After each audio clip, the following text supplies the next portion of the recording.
কেউ তাকে গুরু মেনে চলে, কেউ তাকে ব্যবসায়ী বলে, কেউ তাকে জ্ঞানী বলে, কেউ তাকে প্রশ্নবিদ্ধ করে। সব মিলিয়ে তিনি এমন একজন ব্যক্তি যাকে অগ্রাহ্য করা অসম্ভব।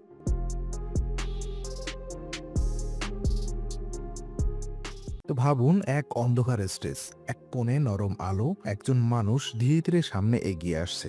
লম্বা দাড়ি, সাদা পাগড়ি, এক ধরনের শান্ত অথচ রহস্যময় হাসি। হঠাৎ সেই মানুষটির কণ্ঠ প্রতিধ্বনিত হলো, live is your making, save soil, inner engineering. আপনি তাকে চিনে ফেললেন। হ্যাঁ, তিনি সদ্গুরু জগ্গি বাসুদেব। কিন্তু একটি প্রশ্ন আজ বিশ্বজুড়ে ঘুরছে: সদ্গুরু কি একজন প্রকৃত জ্ঞানী আধ্যাত্মিক গুরু, নাকি আধুনিক যুগের সবচেয়ে দক্ষ সেলসম্যান, নাকি দুটোই?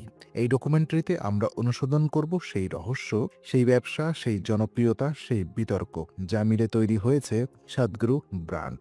এটি কোনো প্রচারণা নয়, এটি কোনো সমালোচনা নয়, এটি বিশ্লেষণ, এটি নিরপেক্ষ তদন্ত। তো আসুন শুরু করি। এক যাত্রায় শুরু, জগ্গি থেকে সদ্গুরু। যে কোনো ব্যক্তির গল্প বুঝতে হলে প্রথমে জানতে হয় সে কোথা থেকে এসেছে। 1957 সালের মাইসোরের জন্ম জগ্গি বাসুদেব। একটি সাধারণ মধ্যবিত্ত পরিবার। নেই কোনো বড় গুরুকুল, নেই কোনো সাধকের বংশ, নেই বড় কোনো ধর্ম পরিবার। শৈশবে জগ্গি ছিলেন অত্যন্ত কৌতূহলী। প্রকৃতি ভালোবাসতেন, একা সময় কাটাতেন, পাহাড় জঙ্গলে পাখি, এইগুলো ছিল তার আসল জগৎ। তার জীবনের বড় বাঁক আসে 25 বছর বয়সে। চামন্ডি হিলে মিস্টিক অভিজ্ঞতা। সদ্গুরু নিজের কথায়, সেদিন তিনি পাহাড়ে বসেছিলেন, হঠাৎ তিনি অনুভব করলেন সারা পৃথিবী আর তার অস্তিত্ব এক হয়ে গেছে। তিনি বলেন, I lost the sense of who I am, everything become me. এই অভিজ্ঞতার পর তিনি সিদ্ধান্ত নিলেন জীবন দেবেন মানুষের ইনার ট্রান্সফরমেশনে। এই হলো তার গুরু হয়ে ওঠার গল্প। কিন্তু এখানেই গল্প শেষ নয়, বরং এখান থেকেই আর এক গল্প শুরু। এক নতুন প্রতিষ্ঠানের জন্ম, ঈশা ফাউন্ডেশন। 1982 সালে সদ্গুরু প্রতিষ্ঠা করেন ঈশা ফাউন্ডেশন।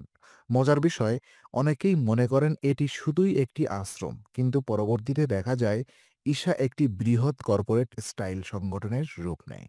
এখানে Inner Engineering, yoga, leadership programme, অসংখ্য কোর্স শুরু হলো। এই কোর্সগুলো সাধারণত যোগ ক্লাস নয়, বরং ধীরে ধীরে এগুলো হয়ে দাঁড়ালো এক বিশাল স্কেল ব্যবসার মডেল। মানুষ যজ্ঞিকে যোগী হিসেবে নয়, একজন ক্যারিসম্যাটিক স্পিকার, একজন মিস্টিক থিঙ্কার হিসেবে দেখছে। এবং এখানেই আসে প্রথম মোড়। সদ্গুরু শুধু একজন আধ্যাত্মিক শিক্ষক নয়, তিনি একজন চৌকস ব্র্যান্ড বিল্ডারও। তো প্রচার, জনপ্রিয়তা ও বিশাল অডিয়েন্স। সদ্গুরুর মিডিয়া পাওয়ার। 21 শতাব্দীর এক গুরু যদি সত্যি বিশ্বব্যাপী প্রভাব রাখতে চান, তাহলে আপনাকে শুধু আধ্যাত্মিক শিক্ষক হওয়া চলবে না, আপনাকে হতে হবে মিডিয়া সাবধান, public speaker, digital brand, strategic salesman. আর এখানেই সদ্গুরু সবচেয়ে সক্ষম। ইউটিউব, ফেসবুক, ইনস্টাগ্রাম, এক্স, প্রতিটি প্ল্যাটফর্মে তিনি গড়েছেন একটি কন্টেন্ট সাম্রাজ্য। কেন তার ভিডিও ভাইরাল হয়? সদ্গুরু প্রশ্নের উত্তর দেন কয়েক সেকেন্ডে। তার ভাষা সহজ, হাস্যরস আছে, মিষ্টিকতা আছে। সবচেয়ে বড় কথা, তিনি জটিল বিষয়কে নাটকীয়ভাবে সরল করতে পারেন। তিনি বলেন, don't try to sleep, just dream what keeping your wake. Stress is not become a pot, it's because your cannot manage your mind. এই ছোট ছোট লাইন হাজারো মানুষের মাথায় ঝড় তোলে। Story telling strategy. সদ্গুরু বিশুদ্ধ স্টোরি টেলার। একটি চরিত্র, একটি প্রশ্ন, একটি আধ্যাত্মিক বাক, একটি মোমেন্ট, একটি পাঞ্চ লাইন, এই 5টি দিয়ে তিনি গড়েন তার প্রতিটি বক্তব্য। ফলে মানুষ মনে করে সে জ্ঞান শুনছে, আসলে সে শুনছে একটি ব্র্যান্ডেড মেসেজ। কিন্তু প্রশ্ন হলো, এটা কি জ্ঞান নাকি মার্কেটিং? এখানেই বিতর্ক শুরু। তো ইনার ইঞ্জিনিয়ারিং আধ্যাত্মিকতার কোর্স নাকি প্রিমিয়াম প্রোডাক্ট? চলুন সরাসরি ব্যবসার কথায় যাই। ইনার ইঞ্জিনিয়ারিং, এটি সদ্গুরুর সবচেয়ে জনপ্রিয় এবং সবচেয়ে লাভজনক প্রোডাক্ট। কোর্স কি? এটি যোগ, শ্বাস প্রশ্বাস, মেডিটেশন ও লাইফ ফিলোসফিক্যাল সমন্বয়। প্রশিক্ষণ শেষে অংশগ্রহণকারী একটি বিশেষ শ্বাস প্রণালী শেখে, সম্ভবী মহামুদ্রা। কেন এটি এত সফল? কারণ এটি মানুষের স্ট্রেস, অ্যাংজাইটি, জীবনের দিশাহীনতা, রিলেশনশিপ সমস্যা, আধ্যাত্মিক কৌশল, সবকিছুকে একসাথে সমাধানের প্রতিশ্রুতি দেয়। এই একটি প্যাকেজ সলিউশন। কিন্তু সমালোচকরা বলেন এই কোর্স হলো এমন এক আধ্যাত্মিক পণ্য যা বাজারে বিক্রি হয়। এমনকি অনেক ভারতীয় অর্থনীতিবিদ বলেন, inner engineering is yoga package as a corporate grade product, অর্থাৎ ঐতিহ্যবাহী যোগশাস্ত্র, আধুনিক ব্র্যান্ডিং ইকুয়াল টু উচ্চ মূল্যের প্যাকেজ। কিন্তু এটি কি ভুল? না। কারণ ব্যবসা করা অপরাধ নয়। প্রশ্ন হলো, সদ্গুরু কি ব্যবসা করছেন নাকি মানুষের আত্মশুদ্ধি করছেন নাকি দুটো একসাথে?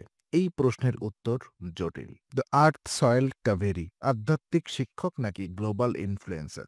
আপনি কি খেয়াল করেছেন গত কয়েক বছরে সদ্গুরুর আলোচনার বড় অংশ ছিল Save Soil, Rally for River এবং কাভেরি কলিং। এগুলো কি আধ্যাত্মিক কাজ নাকি রাজনৈতিক সংযুক্ত পরিবেশ আন্দোলন? তো সেফ সয়েল বিশ্বজুড়ে লাখো মানুষের অংশগ্রহণ, দ্রুত social media expansion, celebrity endorsement, সব মিলিয়ে এটি যেন একটি গ্লোবাল মার্কেটিং ক্যাম্পেইন। সদ্গুরু এই ভাষা ব্যবহার করেন, ইটস এ গ্লোবাল মুভমেন্ট, কিন্তু অনেকেই প্রশ্ন তুলেছেন, এই আন্দোলন দিয়ে কি আসলে পরিবেশ বাঁচছে নাকি এটি ঈশার গ্লোবাল ব্র্যান্ড বাড়াচ্ছে? উত্তর কেউ জানে না, কিন্তু বিতর্ক থামে না। তো বিতর্ক, প্রশ্ন, সমালোচনা, সদ্গুরুর ছায়ার দিক। জনপ্রিয়তা যত বাড়ে সমালোচনা তত বাড়ে। সদ্গুরুর ক্ষেত্রেও তাই। বিতর্ক এক, র্যানসোডার্স আগারওয়াল মৃত্যু মামলা। এক তরুণ ঈশা ইয়োগা সেন্টারে যোগ দিতে এসে রহস্যজনকভাবে মারা যায়। পরিবার অভিযোগ করে তাদের সন্তানকে ফিরিয়ে দেওয়া হয়নি, তাদের তথ্য গোপন করা হয়েছে। ঈশা কর্তৃপক্ষ সব অভিযোগ অস্বীকার করে। মামলা এখনও অনেকের মনে প্রশ্ন আলোড়ন তোলে। বিতর্ক দুই, জমি ও পরিবেশ আইন লঙ্ঘন। ঈশার প্রধান ক্যাম্পাস তৈরির সময় অনেকেই অভিযোগ করেছেন বনভূমি দখল, পরিবেশ অনুমতি ছাড়াই নির্মাণ এবং নদীর ধারে কংক্রিট স্ট্রাকচার। সদ্গুরু পাল্টা বলেন, not a single tree has been cut. এই বিষয়টি আজও বিতর্কিত। বিতর্কিত তিন, বিজ্ঞান বনাম মিষ্টিকতা। সদ্গুরু কখনো বলেন water has memory, snake are attract to spiritual engineers. বিজ্ঞানীদের বড় অংশ এসব কথা অস্বীকার করে, ফলে তৈরি হয় বিভাজন। তিনি কি আধ্যাত্মিক সত্য বলছেন নাকি বৈজ্ঞানিক তথ্য ভুল ছড়াচ্ছেন? তো সদ্গুরু ব্র্যান্ড আধ্যাত্মিকতার ব্যবসা ও ব্যবসার আধ্যাত্মিকতা। এখন আসুন মূল প্রশ্নে, সদ্গুরু কি জ্ঞানী নাকি মডার্ন সেলসম্যান? সত্য হলো তিনি দুটোই। কারণ তিনি একজন অসাধারণ কমিউনিকেটর, মানুষকে সহজ ভাষায় জটিল ধারণা বোঝান। তিনি একজন শক্তিশালী ব্র্যান্ড। ঈশা হলো একটি কর্পোরেট সংগঠন যেখানে হাজারো full time volunteer, global event, course, বই, কন্টেন্ট, ইয়োগা রিট্রিট, সব মিলিয়েই পুরো এক ইকোনমিক ইকোসিস্টেম। তিনি একজন দক্ষ মার্কেটার, তার প্রত্যেক বার্তা একটি উদ্দেশ্যপূর্ণ ফ্রেমওয়ার্কে সাজানো। তিনি একজন মিস্টিক শিক্ষক, হাজারো মানুষ তার শিক্ষায় মানসিক শান্তি পেয়েছে, এটা অস্বীকার করা যায় না। তো প্রশ্নটির উত্তর আপনি নিজেই দিন। তিনি কি একজন আধ্যাত্মিক জ্ঞানী যিনি মানুষের ভেতরের শান্তি জাগাতে চান, একজন ব্যবসায়ী যিনি আধুনিক বাজার বুঝে আধ্যাত্মিকতার পণ্য তৈরি করেছেন, একজন মনোবিজ্ঞানী যিনি মানুষের সমস্যা দ্রুত সমাধান দেওয়ার কৌশল জানেন, নাকি একজন দার্শনিক যিনি জিজ্ঞেস করেন লাইফ ইজ ইয়োর মেকিং? সম্ভবত সত্য হলো সদ্গুরু একটি সংমিশ্রণ।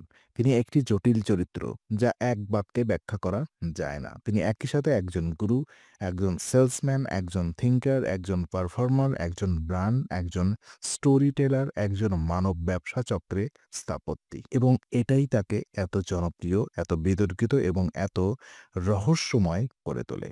তো এটাই ছিল সদ্গুরুর জ্ঞানী না মডার্ন সেলসম্যান ব্যবসার বিশ্লেষণ। এই নিরপেক্ষ ডকুমেন্টারি একটি অনুসন্ধান, একটি প্রশ্ন। কেউ তাকে গুরু মেনে চলে, কেউ তাকে ব্যবসায়ী বলে, কেউ তাকে জ্ঞানী বলে, কেউ তাকে প্রশ্নবিদ্ধ করে। সব মিলিয়ে তিনি এমন একজন ব্যক্তি যাকে অগ্রাহ্য করা অসম্ভব। তো শেষ পর্যন্ত মানুষের বিচার মানুষই করবে।